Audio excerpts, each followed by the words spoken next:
आपको लगता है विपक्ष एक नैरेटिव बनाने की बार बार कोशिश करता है कि देखिए एसआईआर हो रहा है, गलत हो रहा है? ममता बनर्जी भी यही बात कह रही थी कि एसआईआर हो रहा है, मैं फॉर्म नहीं भरूंगी, लेकिन फाइनली उन्होंने भी फॉर्म भर दिया। उन्हें पता है कि यह जरूरी है, आपको भी पता है यह जरूरी है। अब आप बार बार नैरेटिव बनाने की कोशिश करते हैं, लेकिन फाइनली खुद एक्सेप्ट करते हैं। भाई जब एसआईआर हो रहा है तो इलेक्शन कमीशन ने एसआईआर में ये कहीं नहीं कहा है कि ये नागरिकता प्रमाण करने का कोई मिशन है, रिवीजन कमीशन है। लेकिन आदरणीय गृह मंत्री जी ने भारत की संसद में जब जब चर्चा करी है तो वो कहते हैं कि वो एसआईआर की बात ना करके उसमें घुसपैठ जोड़ते हैं। चलिए आइए घुसपैठ पे। सुधांशु जी, अगर बांग्लादेशियों को यहां से सरहद पे छोड़ने चलना है, समाजवादी पार्टी आपके आगे आगे चलेगी। Number one. नंबर टू कहा जा रहा है हमारे मुख्यमंत्री योगी आदित्यनाथ जी कि डिटेंशन सेंटर बनाएंगे। जी, बड़ी अच्छी बात है। हम ये पूछना चाहते हैं कि जो घुसपैठ हुई है, चलो सरहद पर छोड़कर आओ, मेरे नौजवान दोस्त ने जो बोला, लेकिन डिटेंशन सेंटर का अंतरराष्ट्रीय लॉ क्या है?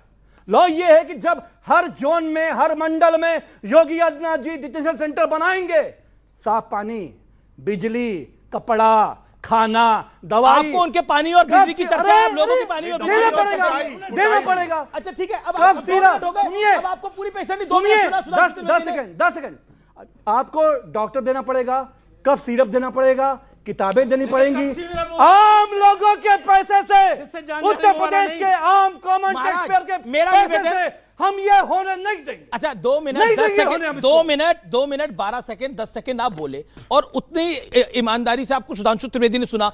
मैं कह रहा हूं 1.5 मिनट आप उनका भी जवाब सुनिएगा।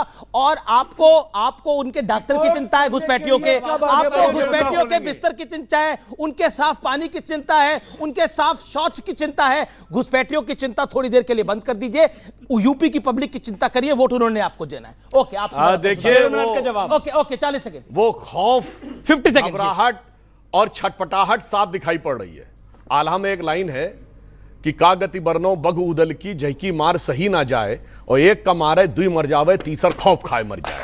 वो जानते क्या हो रहा है? कार्रवाई कर रहा है चुनाव आयोग, पकड़े जा रहे हैं घुसपैठिए। ये तीसरा कौन है जो खौफजदा होता चला जा रहा है? इसे समझने की जरूरत है। और मैं बता रहा हूं फैक्ट पे, इन्होंने जो बात कही डिपोर्टेशन, क्या हुआ जब से हमारी सरकार आई है, सब ऐसा भाग के गायब हो गए हैं। हम बताना चाहता हूं 42 लाख लोग, सर आपने बात सुनी? अरे वो आपको 2 मिनट 20 सेकंड 12 सेकंड सुना। 42 लाख लोगों का वोट कटा जी बिहार में। 42 लोग भी सामने आए, यही तो होते हैं छुपे हुए। वो सर्टिफिकेट लेके थोड़ी घूम रहे होते हैं कि बांग्लादेशियों में रोहिंग्या जब आपसे कागज मांगा जाता है। बिहार में 42 लाख लोग, आप एमपी हो, वो रोहिंग्या हैं, घुसपैठिया हैं, बिहार में जो मिले हैं। तो डिटेंशन सेंटर बिहार में कहां, बताओ भाई? मेरी भाई कहां पर है डिटेंशन सेंटर? होने दो भाई। 42 लाख का वोट कटा, 42 सामने नहीं आए। आप जानते जब पकड़ने के लिए जा रही है पुलिस, भाई साहब अपने एड्रेस पे मिल नहीं रहे हैं, बिलों में घुस के भाग गए हैं। बांग्लादेश के बॉर्डर के ऊपर लाइन लगी हुई है वापस जाने की, और अपने मुंह से कबूल कर रहे हैं कि 4 बार हम वोट डाल चुके हैं। और जब वो बांग्लादेशी घुसपैठियों को जाते हुए देखते हैं तो इनके दिल से जानते क्या आवाज आती है? तुमने किसी की जान को जाते हुए देखा है? वो देखो मुझसे रूठ कर मेरी जान जा रही है। साफ समझ में आता है। ओके स्वामी जी बात कर। ओके अंसारा साहब कुछ कहना चाह रहे हैं? एक छोटा सा होगी यार। नहीं मैं डबल माइक लेके आ रहा हूं। आपके साथ नाइंसाफी कैसे होने दे सकते हैं? आपके साथ नाइंसाफी कैसे होने दे सकते हैं? हम इनके साथ हैं भाई।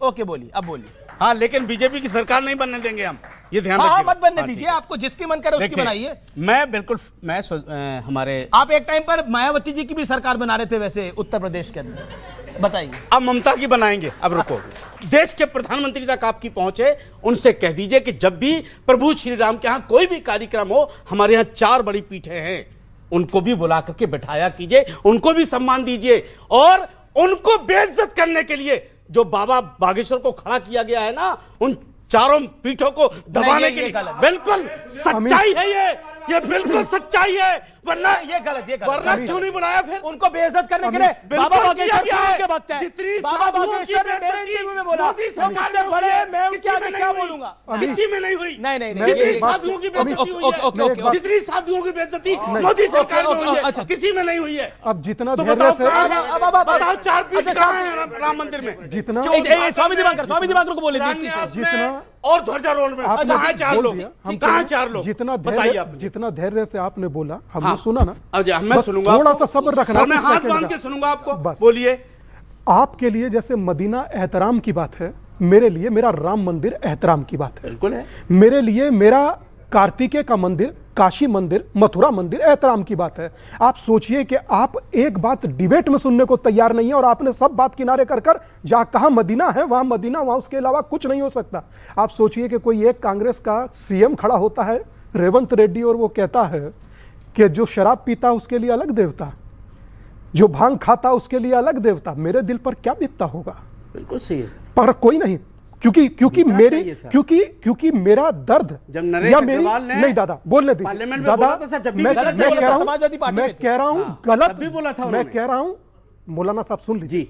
अगर बोलने वाले नरेश अग्रवाल हो या इस धरती का कोई भी आदमी, हाँ। अगर देवता के विरुद्ध बोलेगा तो वो अन्याय, पाप और मुझे लगता है और उससे वो बड़ा बीजेपी में है गुनाहगार, भी। उससे बड़ा गुनाहगार बिल्कुल, मैं कुछ सहमत हूं नहीं हो आपकी बात सकता। से। पर आप सुनिए मेरी बात, मुझे दुख इस बात का होता है कि जिन्हें मैं अपना कहता हूं वो न्यूनतम आस्था का भी पिंडदान कर कर मुझे दिया जलाने से रोक देते हैं। मेरा आपसे सवाल यह है कि असाउद्दीन ओवैसी ने एक बयान दिया, उन्होंने बोला, उन्होंने डिग्री की बात बोली, उन्होंने बंकिम चंद बीए पास नहीं कर पाए थे, उन्होंने 8 दिसंबर को लोकसभा में यह बात बोली। क्यों? मतलब अगर कोई बीए पास नहीं है तो वो आपको लगता है कि वो अच्छा लिख नहीं सकता, अच्छा पढ़ नहीं सकता? ऐसे तो वाल्मीकि जी, तुलसीदास जी, ये क्यों बोला उन्होंने? देखिए, जिनका आप नाम ले रहे हैं वाल्मीकि जी, वो संत कैटेगरी के हैं, उनका एक सम्मान, उनसे बंकिम दा का कंपैरिजन हो ही नहीं सकता। और वो 7 नंबर से फेल हुए थे, मैं ये भी बता दे रहा हूँ, 7 नंबर, ज्यादा फेल नहीं हुए थे, सिर्फ 7 नंबर से हुए थे। दूसरी चीज ये है कि उन्होंने जो आनंद मठ लिखी, आपने वाल्मीकि जी का कंपैरिजन किया, वाल्मीकि जी की रामायण में कहीं भी अत्याचार, अन्याय और किसी समाज के प्रति द्वेष भावना नहीं है। आनंद मठ में मुसलमानों के प्रति द्वेष भावना है। इसीलिए सुन लीजिए, इसीलिए कहा कि आप जिसका महिमा मंडन करने जा रहे हैं उस व्यक्ति का क्या किरदार रहा है देश की आजादी के अंदर, और उसको जो आज जो चर्चा कर रहे हैं, आज जो लोग चर्चा कर रहे हैं, ये बता दे वंदे मातरम गा करके कितने आरएसएस के लोगों ने अपने प्राणों की आहुति दी है। पहले भी सवाल पूछा, ओके, सुधांशु त्रिवेदी, बंकिम बाबू जो थे वो बीए पास नहीं कर पाए थे, मुसलमानों के प्रति नफरत। ये ओवैसी ने कहा आपके फेलो पार्लियामेंटेरियन हैं, क्या कहना चाहते हैं आप इसको? देखिए 1882 में कितनी यूनिवर्सिटीज और कितने कॉलेजेस थे उस दौर में? हम एक बात कहनी, उन्होंने कहा कि मुसलमानों के खिलाफ नफरत। पहली बार वंदे मातरम कब गाया गया है? 1896। हाँ, उसकी कांग्रेस, कलकत्ता कांग्रेस अधिवेशन, हाँ, तो उसकी अध्यक्षता किसने की थी? किसी ने भी किया, डजंट मैटर। अध्यक्षता देखिए, जो गलत है हमारे लिए, सुधांशु 10 सेकंड आप पूरा हो जा रहे थे, आप 10 आप सेकंड अपनी बारी में बोलिए, आप लंबा बोलिए। आपको बोला ना, ये बोला, सुनिए। करते हैं ना, यही काम नहीं, गलत 10 है। सेकंड। उनकी बारी है तो रहमतुल्लाह अहमद सयानी ने की, सुनिए, रहमतुल्लाह अहमद सयानी ने की, और वहां से लेके 1923 तक, जिसमें मोहम्मद अली जौहर तक कांग्रेस के अध्यक्ष रहे, तब तक पूरा गाया जाता रहा, कोई समस्या नहीं आई। जो प्रधानमंत्री जी ने कोट किया जिस दिन 15 अक्टूबर 1937 को मोहम्मद अली जिन्ना ने लिखा कि मुसलमानों को इससे प्रॉब्लम है, खट से कांग्रेस ने 26 अक्टूबर 1937 में किया।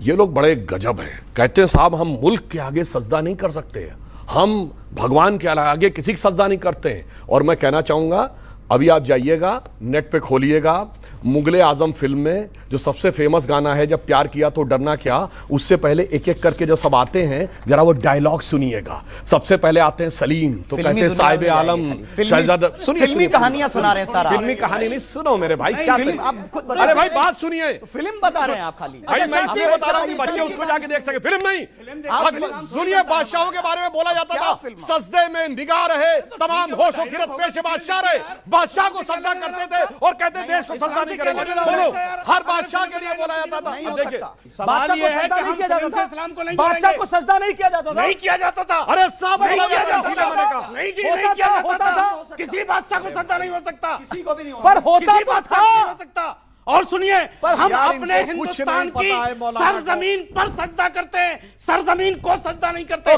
ध्यान रखिएगा इस चीज अच्छा, को। ठीक है। एक मिनट बाद नहीं चला। अच्छा, सजदे कितने टाइप के होते हैं? एक ही सजदा होता है सर, जो अपने रब को होता है। अब सुनिए, बस अब सुनिए, मौलाना साहब का ज्ञानवर्धन में करता हूं। सजदे 2 होते हैं, सजदाए उबूदियत और सजदाए ताजमी। ये तक तो पता नहीं, सजदे भाषण कर रहे हैं। ओके, आप तमाम लोगों का बहुत बहुत शुक्रिया। तो फिलहाल आज के इस बड़े कार्यक्रम में इतना ही। आपको मेरा नमस्कार, जय हिंद, और मेरे साथ बोलेंगे वंदे मातरम, वंदे मातरम, वंदे मातरम।